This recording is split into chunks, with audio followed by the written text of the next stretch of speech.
بيكم في أغرب الحكايات. والحكاية الغريبة بتاعتنا النهاردة وقعت أحداثها في الهند، في جنوب الهند تحديدا، وده كان في إبريل سنة 2023. الأحداث بتاعت القصة غريبة جدا، والأغرب منها إن الاتنين الأبطال بتوعها ما كانش أبدا باين عليهم أي حاجة من اللي هنشوفها بتحصل في آخر الفيديو.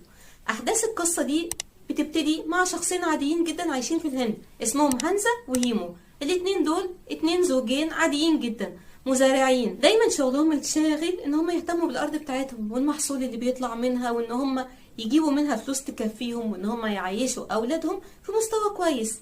كان عندهم اتنين ولد وبنت 13 و12 سنة، وكانوا بيحاولوا بقدر الامكان يوفروا لهم احتياجاتهم اللي يقدروا عليها، وكانوا عايشين في سلام وفي سعادة كده. وفي يوم من الايام قرروا الاطفال دول ان هم عاوزين يباتوا عند عمهم اللي ساكن معاهم في نفس القرية وتقريبا في نفس الشارع.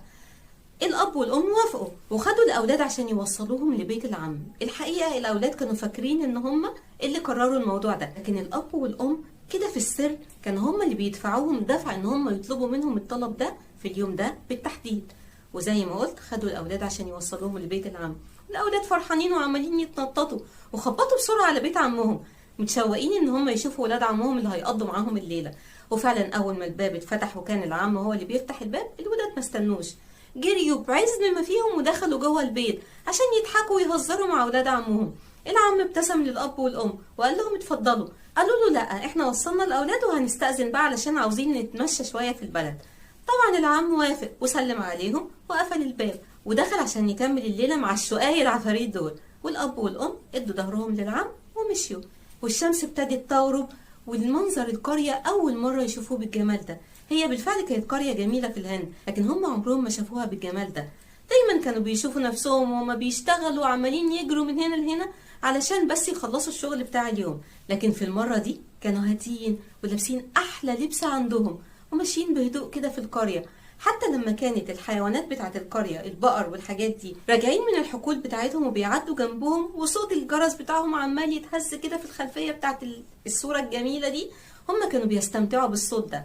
في العادي كانوا بيجروا بعيد علشان مش عايزين يسمعوا الصوت ده، لكن في اليوم ده كانوا مستمتعين جدا. الحاجة الوحيدة اللي هم كانوا بيعملوها انهم كانوا بس بيبعدوا شوية ويشيلوا هدومهم عشان الطينة اللي في الارض ما توسخش الهدوم الجميلة الشيك اللي هي احلى هدوم عندهم اللي هم لابسينها. وبصوا لبعض بحب كده وكملوا المشي بتاعهم والاستمتاع بالمنظر الجميل بتاع الزرع وكمان بالهواء الجميل، لحد ما وصلوا لباب البيت بتاعهم وفتحوا الباب بهدوء كده، لكن مش الباب اللي قدام، لا الباب اللي ورا اللي كان اصلا بيطل على حقل كبير قوي هم بيزرعوه سوداني ومحاصيل تانية. وابتدوا يمشوا خلال الحقل بتاعهم ده عشان يوصلوا لاخر البيت لحد السور اللي ورا اللي كانوا عاملين فيه حاجة صغننة كده زي المعبد. كانوا دايما بعد ما يخلصوا شغل يدخلوا المعبد ده ويتعبدوا للاله بتاعهم اللي كان اسمه شيفا. وولادهم لما كانوا بيشوفوهم بيدخلوا المكان ده بيبعدوا عنهم خالص ويسيبوهم في هدوء وسلام مع الاله بتاعهم. هانسا وهيمو الايام اللي فاتت كلها كانوا مشغولين كتير ان هم بيضيفوا اضافه معينه جوه الخيمه اللي عاملينها على هيئه معبد دي، اضافه هتزود لهم حاجه معينه ما كانش حد عارف ايه هي، ولا كانوا بيسمحوا للولاد ان هم يدخلوا عشان يشوفوا ايه هي دي. هم بس اللي بيدخلوا ويكملوا الشغل بتاعهم وهم مبسوطين وسعداء، ويخرجوا يقفلوا الخيمه كويس دي عشان مفيش حد من الولاد يتطفل ويشوف ايه اللي هم بيعملوه جوه. هانسا وهيما دخلوا جوه الخيمه وقفلوا الباب وراهم كالعاده، وابتدوا بقى يعملوا البخور بتاعهم. وابتدت هانسا تجيب شويه ورود هي كانت قطفاهم قبل كده، وابتدت تنصرهم حوالين صوره شيفا وحوالين تمثال صغنن كده محطوطين قدام نار هم عاملينها. ابتدت تغذي النار دي كويس عشان تبقى متوهجه اكتر.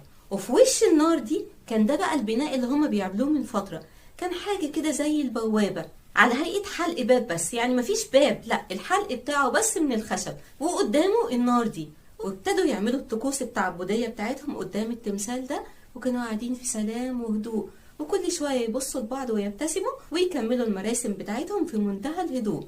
على المقابل بقى الليلة عدت على الولاد دول وهم في بيت عمهم مبسوطين ومرتاحين، وجي الوقت اللي هو عصر تاني يوم عشان يرجعوا البيت بتاعهم. جريوا بعزم ما فيهم وراحوا على البيت بتاعهم وفتحوا الباب الامامي ودخلوا عشان يشوفوا باباهم ومامتهم، لكن ما لقوهمش موجودين في البيت. فقرروا بعد شويه تدوير جوه البيت كده ان هم يروحوا من الباب الخلفي عشان يمكن يكونوا موجودين كالعاده في الوقت ده في المعبد الصغير بتاعهم اللي عاملينه جوه الخيمة.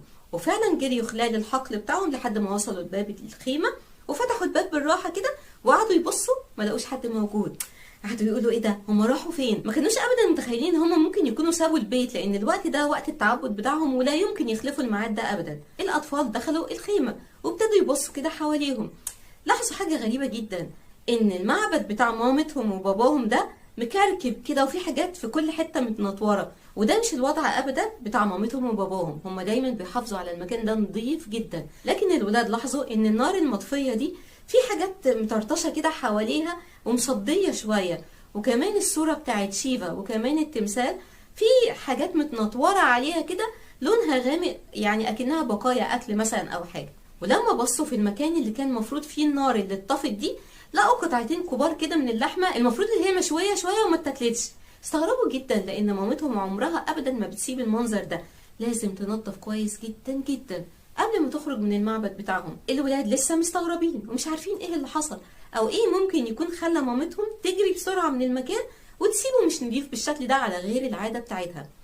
قرروا ان هم يبصوا شويه برضو جوه الخيمه، يمكن يلاقوا حاجه ما كانوش شايفينها قبل كده. وفعلا ابتدوا يبصوا كده وراحوا ورا المبنى الطوبي الصغير اللي فوقيه هيكل الباب ده، وحاولوا يبصوا وراه كده. واول ما الولاد عملوا الحركه دي صرخوا بعزم ما فيهم وجريوا بسرعه بره الخيمه وبره بيتهم اصلا، وجري على بيت عمهم. وطبعا لما ابتدوا يحكوا الحكايه لعمهم، عمهم اتخض جدا، واول حاجه عملها اتصل بالبوليس وجري يشوف فيه ايه، واستنى البوليس لحد ما يوصل. لكن اللي البوليس اكتشفه كان حاجه خارج نطاق العقل، حاجه غريبه جدا، وهي اللي خلت الاولاد يجروا مذعورين كده من الخيمه بتاعتهم. اكتشفوا اللي ورا الهيكل الطوبي والهيكل الباب ده الجثه بتاعت الاب والام، جثه ما فيهاش راس. فين الراس يا ترى؟ الراس هي قطعتين اللحمه اللي كانوا موجودين جوه مكان النار المطفيه دي. طبعا البوليس مش مصدق ايه اللي حصل ده، وطبعا اكتشفوا ان طرطشة الاكل اللي موجودة على التمثال وعلى الصورة ما هي الا الدم بتاع هيمو وهانزا اللي اتنطور في كل المكان بعد اللي حصل لهم ده بالظبط. طب ايه اللي حصل لهم يا ترى؟ تعالوا نرجع مع بعض تاني للخيمة اللي كان واقف فيها هيمو وهانزا بيعملوا الطقوس التعبدية بتاعتهم، وكانوا بيبصوا لبعض بمنتهى الحب لحد ما خدوا بعض من ايديهم كده ولفوا ورا هيكل الطوب اللي هم كانوا بانيينه بعناية وهيكل الباب اللي محطوط قصاده، وهما الاتنين قربوا كويس جدا وكأنهم هيدخلوا منه تاني ويمشوا جوه النار.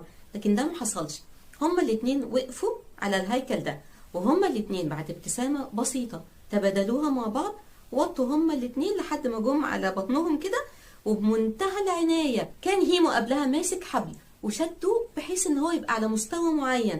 وبعد ما نزلوا للمستوى المعين اللي هم عاوزينه، هيمو ساب الحبل والحبل انطلق، ونزلت قطعة الحديد اللي كانت مربوطة في الحبل ده على راس الاتنين وقطعته، وده حركة الراس بتاعتهم جوه النار. هما كانوا عاملين حاجة زي المقصلة كده عشان تفصل راسهم وتتدحرج جوه النار ده بالتحديد، يعني هما قاسوها كويس جدا جدا علشان المشهد يطلع بالظبط زي ما هما كانوا متصورينه، وده اللي حصل بالملي. البوليس بقى واقف محتار، مش عارف ممكن حاجه زي دي يعملوها ليه. ولما سالوا كل الناس اللي حواليهم، الناس كلها قالت ان هم كانوا زوجين سعيدين جدا، وكان مستواهم المادي معقول، ولا هم اغنياء جدا ولا هم معدمين، كانوا عارفين يعيشوا ويعيشوا ولادهم كويس، وما كانش باين عليهم ابدا اي مظاهر تقول ان هم تعسى ممكن ينهوا حياتهم بايديهم، يعني مفيش سبب خالص اللي هم عملوه ده. حتى البوليس مش عارف ايه السبب بالظبط، لكن ابتدوا يعملوا تكهنات كده. وجهة نظر البوليس ان هم كانوا بيعملوا طقوس للسحر الاسود معينة، والغرض منها ان هم يكتسبوا قوة معينة لما يرجعوا تاني من الحياة الاخرى. هم ممكن يكونوا كانوا معتقدين كده، وخصوصا ان الاله بتاعهم شيفا ده كان بيرمز لحاجتين، اولا للبعث، ثانيا للقوة والشدة، يعني هو اله رحيم وفي نفس الوقت اله لازم يتخاف منه. البوليس بيقول ان هم تقريبا كانوا عاوزين الصفاتين دول يتحدوا جواهم لما يرجعوا تاني بعد الموت. هم تقريبا كانوا معتقدين كده ان هم هيرجعوا تاني بعد الموت ويتحدوا مع الاله ده او الروح بتاعته او مع ارواح تانية ويكتسبوا قوة معينة.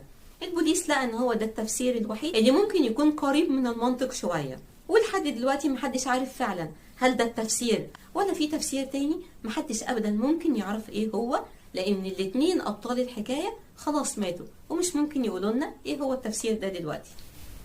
وكمان البوليس لقى جنب الجثة بتاعتهم في رسالة هما الاتنين كاتبينها بخط ايديهم، وبصمين تحت الخط بتاعهم بصمة بالدم بتأكد ان هما اصحاب الرسالة دي، وكاتبين فيها ان هما عملوا كده بارادتهم الحرة، وان ده كان اختيارهم.